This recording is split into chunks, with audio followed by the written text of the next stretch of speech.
श्रोता बंधुओं, बड़े अच्छे राजा थे महाराज परीक्षित।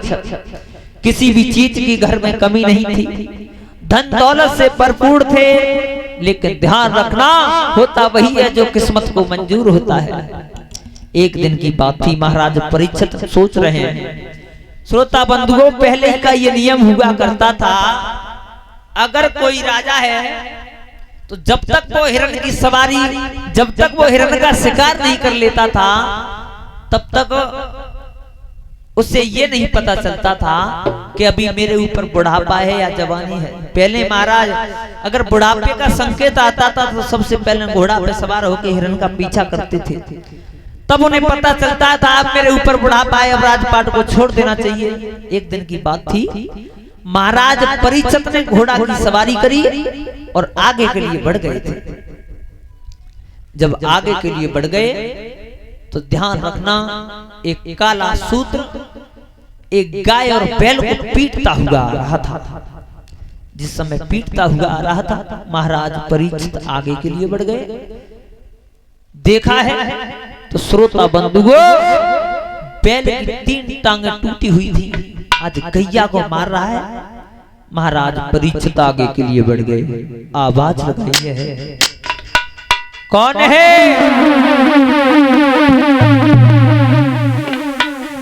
जो इस प्रकार से हमारे राज्य में ये उत्पात मचा रहा है, हम तुझे जिंदा नहीं छोड़ेंगे। श्रोता बंधुओं, जैसे ही आवाज लगाई है, और कैसे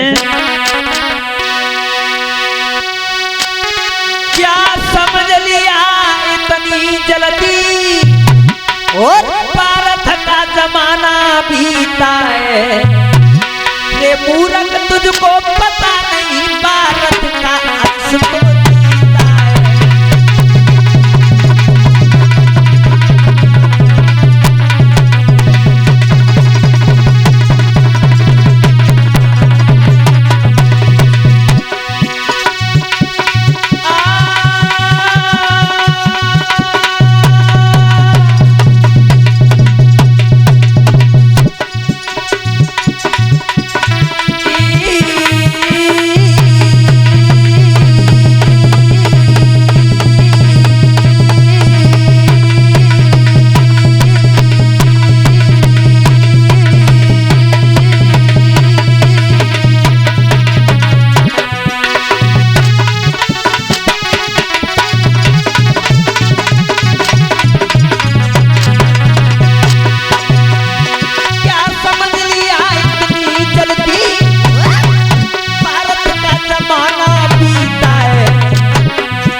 श्रोता बंधुओं, जैसे इतने शब्द सुने उसी समय आकर के वो पैरों में गिर पड़ा, महाराज मुझे माफ कर दीजिए। महाराज परीक्षित कहने लगे, तेरी ऐसे हिम्मत कैसे हुई जो इस गाय और बैल को परेशान कर रहा है। भाइयों, उसी समय आज वो राक्षस पैरों में गिर पड़ा, कहने लगा, प्रभु महाराज मुझे माफ कर दो, मुझे नहीं पता था महाराज। तो ये बता तू कौन है जो इस प्रकार से उत्पात मचा रहा है। कलयुग हाथ जोड़ करके खड़ा हो गया। प्रभु महाराज, आप चाह कर के भी मुझे नहीं मार सकते। क्यों? हम ब्रह्मा जी ने 4 भाइयों को बनाया है, सतयुग, त्रेता युग, द्वापर और मैं कलयुग हूँ। मैं सबसे छोटा हूँ और सबसे बाद में आया हूँ, लेकिन ध्यान रखना महाराज, मैं कलयुग हूँ, लेकिन मेरे अंदर अच्छाई भी बहुत है और बुराई भी है महाराज। तो ध्यान रखना उसी समय आज उस पुत्र ने, आज परीक्षित महाराज ने कहा है कि हम तुझे जान से मार देंगे। भाइयों पैरों में गिर पड़ा था, लेकिन ध्यान रखना शरण में आने वाले को कभी मारा नहीं जाता। आप कितने भी बलशाली हैं, कितने भी योद्धा हैं, अगर आपकी कोई शरण में आ गया, पैरों में अगर कोई गिर गया तो भाइयों उसे शरण में ले लेना चाहिए, उसे मारना नहीं चाहिए, चाहे वो कोई भी हो।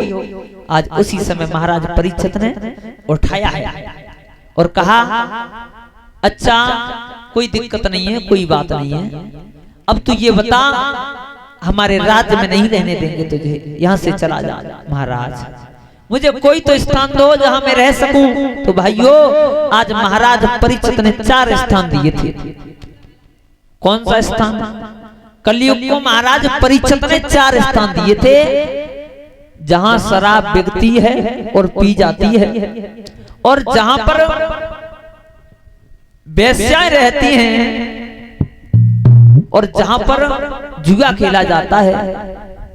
श्रोता बंधुओं जिस समय ये स्थान दिए, यानी कि जो भी अधर्म के रास्ते हैं सभी पर कलयुग का वास है।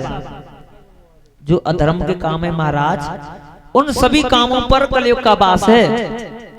कलयुग हाथ जोड़ करके खड़ा हो गया, महाराज तुमने सब अपनी मर्जी से स्थान दिए हैं, लेकिन कोई एक अच्छा स्थान दे देते तो मैं अपने जीवन को खुश रह लेता। तो आज उसी समय महाराज परीक्षित कहने लगे महाराज एक स्थान मेरी मर्जी से भी दे दो। परीक्षित महाराज ने कि कोई दिक्कत ना, मांग ले। तो उसी समय कहा है कलयुग ने महाराज मुझे एक स्थान मेरी मर्जी से दे दो सोने पर। तो ध्यान रखना कलयुग ने लास्टवां स्थान अपनी मर्जी से जो मांगा था वो सोने पर मांगा था। और ये सोना यही होता है महाराज जो अनीति का सोना होता है। सोना तो आप लोग भी पहनते हैं, लेकिन जो अनीति का होता है उस सोने पर कलयुग ने स्थान मांगा था। सोने का मतलब यही नहीं है महाराज का सोने पर ही हो। अगर किसी को मार के किसी का धन छीन लिया जाता है तो उस पर भी कलयुग का वास होता है। क्यों कलयुग का वास? अब आप लोग सोच रहे होंगे कलयुग का वास हो जाएगा तो कलयुग हमारा करेगा क्या? ध्यान रखना विनाश काले विपरीत बुद्धि। जब विनाश का समय आता है तो बुद्धि भी विपरीत हो जाती है, उल्टी चलने लगती है महाराज। तो कलयुग का वास सोने पर है। अभी तुम्हारे पास अगर धन आ जाए कहीं से तो तुम ऐसे ऐसे काम करोगे महाराज दिमाग ही खराब हो जाएगा, हैं? तो इसी पर कलयुग का वास है। बोलिए गोविंद भगवान। अगर आपके पास मेहनत का पैसा होगा तो आपकी बुद्धि भ्रष्ट नहीं होगी, और अगर किसी से आराम का पैसा अगर मिल जाए तो इंसान की बुद्धि खराब हो जाती है। बोलिए सत्यनारायण भगवान की, रास बिहारी भगवान की। इधर में श्री सूत जी समझाते हैं हे सोनकादिक ऋषियों, जिस समय महाराज परीक्षित स्थान देने के बाद में वो चले जाते हैं, और जिस समय अपने राज्य को भोगने लगे, एक दिन की बात थी। महाराज परीक्षित सोच रहे हैं हमारे बाबा जब यहां से गए थे तो एक बात मना करके गए थे, बेटा कभी भी अपने जीवन में इस कमरा को मत खोलना। लेकिन आज तक ये समझ में नहीं आया इस कमरे में है क्या, कौन सी ऐसी वस्तु है जिसके लिए हमारे बाबा मना करके गए थे। आज उसी समय परीक्षित महाराज आगे के लिए बढ़ जाते हैं, और ध्यान रखना मन नहीं माना महाराज परीक्षित का। सोनो सवा धरि ध्यान